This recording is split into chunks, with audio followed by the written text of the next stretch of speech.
GeM TV நேயர்களுக்கு அன்பு வணக்கம். மார்கழி மாதம் முடிய போகின்றது. எப்போதுமே அலுவலகத்திலே வேலை பார்ப்பவர்கள் அடுத்த மாதம் என்ன செய்ய வேண்டும் என்பது குறித்து இந்த மாதமே முன்னதாக ஒரு சார்ட் போல் தயாரிப்பார்கள். அதுபோல் ஆன்மீகத்திலே நாம் அடுத்து பிறக்க இருக்கின்ற மாதம் தை மாதம் பிறக்க இருக்கின்றது. மார்கழி முடிந்து தை மாதம் பிறக்க இருக்கின்றது. தை மாதத்திலே நாம் ஆன்மீக ரீதியாக நாம் என்னென்னவெல்லாம் செய்ய வேண்டும் என்பதையெல்லாம் இந்த நிகழ்ச்சியிலே பார்க்க போகின்றோம். இதை நாம் பார்த்து வைத்து கொண்டால் நமக்கு அன்றைய நாளிலே அவற்றை செய்வது சுலபமாக இருக்கும். குறித்து வைத்துக் கொள்ளுங்கள் இவற்றையெல்லாம். உத்தராயண காலத்தினுடைய ஆரம்பமே தை மாதத்தின் முதல் நாள். தை கிருத்திகை முருகப்பெருமானுக்கு மிகவும் சிறப்பு வாய்ந்தது.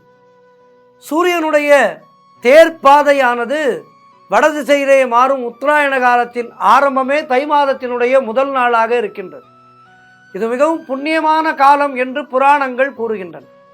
உயர்வான இந்த மாதத்திலே பல தலங்களிலே சிறப்பான பூஜைகள் எல்லாம் நடைபெறுகின்றன. தை மாதத்திலே தைப்பூசம், தை அமாவாசை, ரத சப்தமி போன்ற திருவிழாக்களும், பைரவ வழிபாடு, வீரபத்திரர் வழிபாடு, தை வெள்ளி வழிபாடு போன்ற வழிபாட்டு முறைகளையும் இந்த மாதத்திலே பின்பற்றுகின்றோம். தை கிருத்திகை முருகப்பெருமானுக்கு மிகவும் சிறப்பு வாய்ந்தது. இந்த வருடம் தை கிருத்திகை நாளிலே கிருத்திகை விரதத்தை அனுஷ்டித்தால், தை மாத கிருத்திகை விரதத்தை அனுஷ்டிப்பவர்களுக்கு எல்லா விதமான நலங்களும் வளங்களும் கிடைக்கும் என்பது உறுதி. அதேபோல் சஷ்டி விரதம் மிகவும் சக்தி வாய்ந்தது. தை மாதத்திலே இந்த விரதங்களை எல்லாம் இருந்தால் நமக்கு எல்லா விதமான நலங்களும் வளங்களும் கிடைக்கும் என்பது உறுதி. 27 நட்சத்திரங்களிலே கார்த்திகை நட்சத்திரம் முருகப்பெருமானுக்கு உகந்த நட்சத்திரம். மாதந்தோறும் வருகின்ற கிருத்திகை நட்சத்திரம் மிக சிறப்பானது. கார்த்திகை பெண்களை சிறப்பிக்கும் வண்ணம் கிருத்திகை விழா கொண்டாடப்படுகின்றது. ஆண்டுக்கு 3 தினங்கள் அதீத முக்கியத்துவம் பெறும். அவை உத்தராயண துவக்கமான தை மாதத்திலே வரும் தை கிருத்திகை, கார்த்திகை மாதம் வருகின்ற பெரிய கிருத்திகை, அதுதான் கார்த்திகை தீபமாக கொண்டாடப்படுகின்றது, மற்றும் தக்ஷணாயன துவக்கமான ஆடி மாதத்திலே வருகின்ற ஆடி கிருத்திகை. தை மாதத்திலே இப்போது தை பிறக்க இருக்கின்றது. தை கிருத்திகையை எல்லோரும் விரதம் இருந்து கொண்டாடுவோம். விரதம் இருக்கும்போது தை கிருத்திகையிலே விரதம் இருப்பவர்களுக்கு எல்லா விதமான பலன்களும் கிடைக்கும் என்பது ஐதீகம். வாரியார் சுவாமிகள் தை கிருத்திகையை பற்றி மிக அழகாக பேசியிருப்பார். முருகப்பெருமானை வணங்கி இந்த நாளிலே வழிபாடு செய்தால் நிச்சயமாக திருமணத்தடை நீங்கும் என்பது ஐதீகம். அதேபோல் புத்திரபாகியம் கிடைக்கும். சித்திரை முதலாக தொடங்கும் 12 மாதங்களிலே 10வது மாதமாக வருவது தை மாதம். 10 மாதம் கருவுற்று பிள்ளை செல்வம் பெற வேண்டிய பெண்மணிகள் 10வது மாதமான தை கிருத்திகையிலே முருகனை மனமாற நினைத்து விரதம் இருந்து வழிபட்டால் அவர்களுடைய மூடிய கருப்பை திறக்கும், கட்டாயம் குழந்தையும் பிறக்கும் என்பது நம்பிக்கை. இந்த தை கிருத்திகை தினத்திலே விரதம் இருந்து கந்தவேளை வணங்க அனைத்து கவலைகள், பிரச்சனைகள், தொல்லைகள், தொந்தரவுகள் நீங்கி வாழ்விலே சகல சௌபாகியங்களும் சேரும் என்பது திண்ணம்.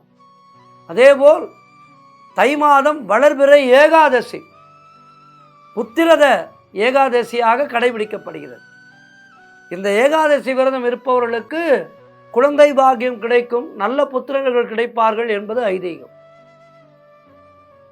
இந்த ஆண்டு தைப்பூசம் பிப்ரவரி மாதம் 11ஆம் தேதி வருகின்றது.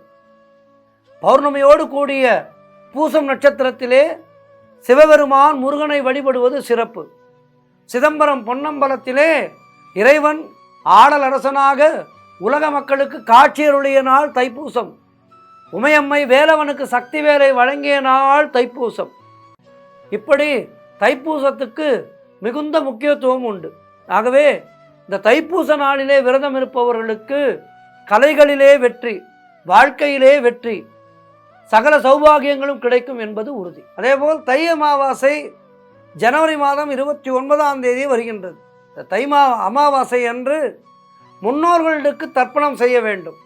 நீத்தார் கடன் வழிபாட்டினை மேற்கொண்டு ஆறு, குளம், கடல் போன்ற நீர்நிலைகளிலே வழிபாடு செய்து உத்தராயணிய காலத்திலே முதல் மாதமான தை மாத அமாவாசையையும் தட்சிணாயன காலத்தின் முதல் மாதமான ஆடி மாத அமாவாசையும் புரட்டாசியிலே வருகின்ற மகாலய அமாவாசையும் முன்னோர்களுக்கான வழிபாட்டிற்கு மிக உகந்தவை.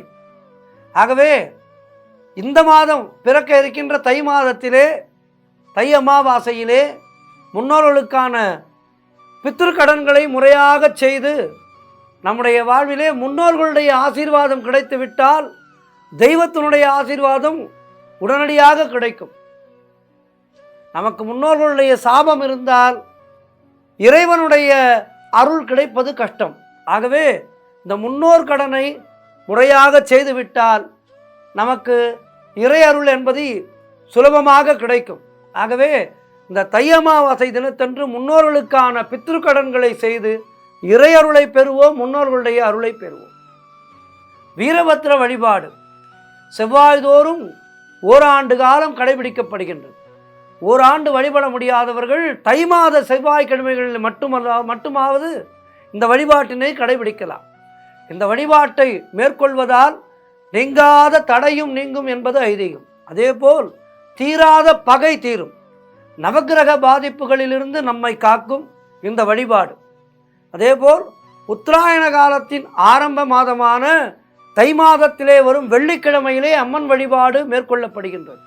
அன்றைய தினங்களிலே அபிராமி அந்தாதி, சௌந்தரிய லகரி உள்ளிட்ட அம்மன் வழிபாட்டு ஸ்லோகங்களை எல்லாம் சொல்லி, லலிதா சகசரநாமம் சொல்லி அம்பாளை வழிபட்டால் நமக்கு எல்லா விதமான தடைகளும் நீங்கி நம் வாழ்விலே நல்லவைகள் நடக்கும்.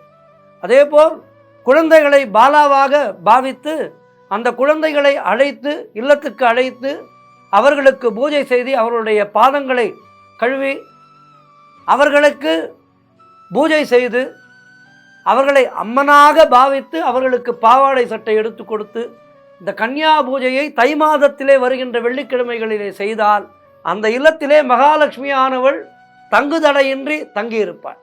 எந்த விதமான பண கஷ்டமும் அந்த வீட்டிலே ஏற்படாது.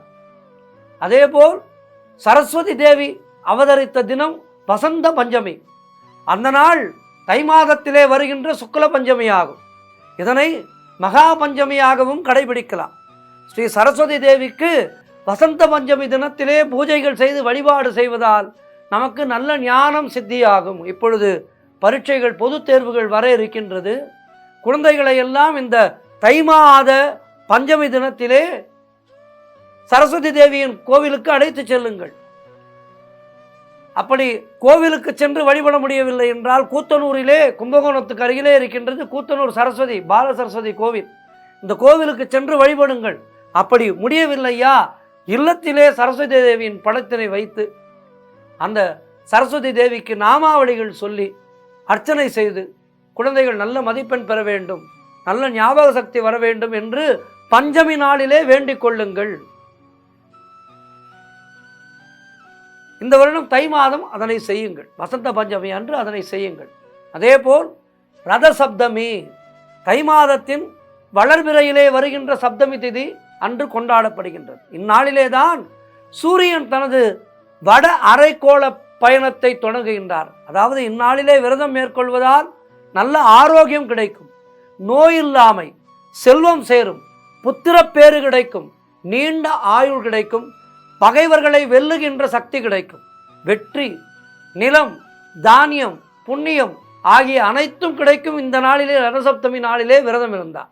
மேலும் மனக்கவலை, வியாதி ஆகியவற்றை நீக்குகின்ற அற்புதமான வழிபாடு ரதசப்தமி வழிபாடு. இந்த ரதசப்தமி அன்று சந்திரசேகர சுவாமி ரதத்திலே எழுந்தருளி மேலண்டை குளக்கரையில் தீர்த்தவாரியும் பின்னர் திருவீதி உற்சவமும் நடைபெறும். தை மாத வெள்ளிக்கிழமைகளிலே கற்பகாம்பாள் பிரகார உலா நடைபெறும்.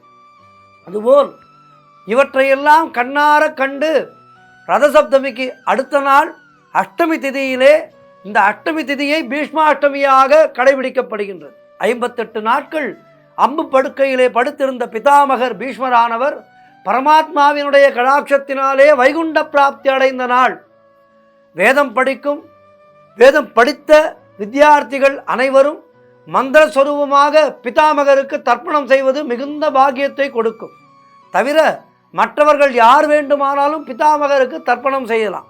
அன்று புனித நீர்நிலைக்கு சென்று பீஷ்மருக்கான தர்ப்பணமும் நம்மில் வாழ்ந்த முன்னோர்களுக்கான பிதிர் பூஜையும் செய்தால் சுகமான வாழ்வு நிரந்தரமாக கிடைக்கும் என்பது நம்பிக்கை. ஆகவே தை மாதத்திலே குறித்து கொள்ளுங்கள். பஞ்சாங்கத்தை பார்த்து இந்தந்த நாளெல்லாம் எந்தெந்த நாளிலே வருகின்றது என்று பார்த்து அவற்றை கடைபிடித்து தை மாதம் முழுக்க இறைவனை சரணடைந்து வருகின்ற மாதங்களிலெல்லாம் சுகமாக வாழ்வதற்கு இந்த தை மாத விரதங்களை மேற்கொண்டு எல்லா வளமும் நலமும் பெறுவோம். நன்றி, வணக்கம்.